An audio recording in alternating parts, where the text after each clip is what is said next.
പ്രമുഖ സീരിയൽ നടി മല്ലികയുടെ മകളായ അൽമയെ ഭർത്താവായ വിഷ്ണുനാഥ് കൊലപ്പെടുത്തി. നിരവധി സീരിയലുകളിലൂടെ പ്രശസ്തയായ നടിയാണ് മല്ലിക. മല്ലികയുടെ മകളാണ് അൽമ. അൽമ ഒരു യൂട്യൂബറും ഇൻഫ്ലുവൻസറുമാണ്. കല്യാണം കഴിഞ്ഞ് വർഷങ്ങൾ കഴിഞ്ഞിട്ടും കുട്ടികളില്ലാത്തതിനെ തുടർന്നാണ് അൽമയെ ഭർത്താവായ വിഷ്ണുനാഥ് കൊലപ്പെടുത്തിയിരിക്കുന്നത്. നെയ്യാറ്റിൻകരയിലാണ് ഇത് സംഭവിച്ചത്. ചെങ്കൽ പഞ്ചായത്തിലെ ബ്ലാത്താങ്കര സ്വദേശി എം.എൽ. അൽമയാണ് മരണപ്പെട്ടത്. അതിനു പിന്നാലെ ഭർത്താവായ വിഷ്ണുനാഥിനെ പോലീസ് അറസ്റ്റ് ചെയ്തിട്ടുണ്ട്. കഴുത്തിനാണ് അൽമയ്ക്ക് പരിക്കേറ്റിട്ടുള്ളത്. കുഞ്ഞുങ്ങളില്ലാത്തതിനെ ചൊല്ലി ഭാര്യയുമായി ഏറെ നാളായി തർക്കമുണ്ടായിരുന്നുവെന്ന് വിഷ്ണു പോലീസിനോട് പറഞ്ഞു. ഇന്നും ഇത് സംബന്ധിച്ച് തർക്കമുണ്ടായി. ആ സമയത്ത് വീട്ടിൽ ആരുമുണ്ടായിരുന്നുമില്ല വിഷ്ണുവിൻ്റെ മൊഴിയിലുണ്ട്. രാവിലെ 8 മണിക്കും 8:30 ഇടയിലാണ് സംഭവമുണ്ടായത്. ഭാര്യ അംലയെ കുത്തിയതിന് ശേഷം വിഷ്ണുനാഥ് അഭിഭാഷകനായ സഹോദരൻ്റെ വീട്ടിലെത്തി ഈ വിവരം പറയുകയായിരുന്നു. സഹോദരൻ അറിയിച്ചതനുസരിച്ച് പോലീസ് വീട്ടിലെത്തിയ സമയത്ത് അൽമ കിടപ്പുമുറിയിൽ കിടക്കുന്നതാണ് കണ്ടത്. അതിനു പിന്നാലെ വിഷ്ണുവിനെ പാറശാല പോലീസ് കസ്റ്റഡിയിലെടുത്തു. വിഷ്ണുനാഥിനെ നാളെ കോടതിയിൽ ഹാജരാക്കും. അൽമയുടെ മൃതദേഹം പോസ്റ്റ്മോർട്ടത്തിനായി തിരുവനന്തപുരം മെഡിക്കൽ കോളേജ് ആശുപത്രിയിലേക്ക് മാറ്റുകയും ചെയ്തിരുന്നു. പ്രതി വിഷ്ണുനാഥ് PSC കോച്ചിംഗ് സെൻ്ററിൽ ക്ലാസ് എടുക്കുന്ന അധ്യാപകനാണ്.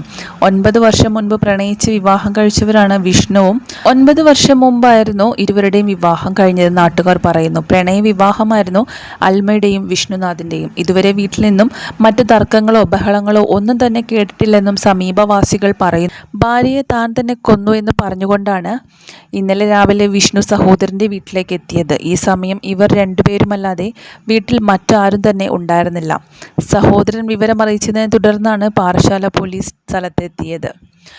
സംഭവത്തിന് പിന്നാലെ വിഷ്ണുവിനെ പോലീസ് കസ്റ്റഡിയിലെടുക്കുകയും വിഷ്ണു കുറ്റസമ്മതം നടത്തിയതോടെ അറസ്റ്റ് രേഖപ്പെടുത്തുകയുമായിരുന്നു. കുടുംബ പ്രശ്നമാണ് കൊലയ്ക്ക് പിന്നിലെന്ന് പോലീസ് പറഞ്ഞു. അതുമാത്രമല്ല, വിഷ്ണുവിന് സംശയരോഗമാണ് എന്ന സൂചനയിലേക്കും പോലീസ് എത്തി നിൽക്കുന്നുണ്ട്. അൽമയ്ക്ക് അയൽക്കാരായവരുമായി വലിയ സൗഹൃദമൊന്നും ഉണ്ടായിരുന്നില്ലെങ്കിലും ഫേസ്ബുക്കിൽ 10,000-ത്തിലധികം പേർ പിന്തുടരുന്ന ഒരു സുഹൃത്ത് വലയത്തിന് ഉടമയായിരുന്നു. ഇതുകൂടാതെ ഒട്ടേറെ പൂച്ചകളെയും നായ്ക്കളെയും ഒക്കെ ഇവർ വളർത്തുന്നുമുണ്ടായിരുന്നു. സമൂഹ മാധ്യമങ്ങളിൽ പൂച്ചകൾക്കൊപ്പവും ഭർത്താവിനോടൊപ്പം നിൽക്കുന്ന ചിത്രങ്ങളും ഇവർ ഷെയർ ചെയ്തിട്ടുണ്ട്. പോലീസിന്റെ വിശദമായ ചോദ്യം ചെയ്യലാണ് അൽമയുടെ സോഷ്യൽ മീഡിയ ഉപയോഗമാണ് തന്നെ പ്രകോപിപ്പിച്ചതെന്നും വിഷ്ണു വെളിപ്പെടുത്തിയിട്ടുണ്ട്. 10,000-ത്തിലധികം ഫോളോവേഴ്സുള്ള അൽമ സദാസമയവും മൊബൈൽ ഫോണിന്റെ മുന്നിലായിരുന്നു അത്രേ സമയം ചിലവഴിച്ചത്. ഇതിന്റെ പേരിൽ വീട്ടിൽ ഇടയ്ക്കിടെ കലഹമുണ്ടായിരുന്നുവെന്നും പോലീസ് അറിയിച്ചു. വിവാഹത്തിന് ശേഷം 1-2 വർഷം പ്രശ്നങ്ങളൊന്നുമില്ലാതെ കഴിഞ്ഞു പോയിരുന്നു. അൽമ സോഷ്യൽ മീഡിയയിൽ സജീവമായി തുടങ്ങിയതോടെയാണ് പ്രശ്നങ്ങൾ ആരംഭിക്കുന്നതെന്നും വിഷ്ണു ജോലി കഴിഞ്ഞെത്തുമ്പോൾ സംസാരിക്കാൻ പോലും സമയം കിട്ടാറില്ല. ഭാര്യയുടെ അതിരുവിട്ട ഫോൺ ഉപയോഗത്തെ എതിർത്തിരുന്ന വിഷ്ണുവിൻ്റെ ഉപദേശങ്ങൾ ചെവിക്കൊള്ളാൻ അൽമ തയ്യാറായിരുന്നില്ല എന്നും വിവരങ്ങൾ ലഭിക്കുന്നു. ഇതിന്റെ പേരിൽ വിഷ്ണു കടുത്ത മാനസിക സമ്മർദ്ദത്തിലായിരുന്നു എന്നും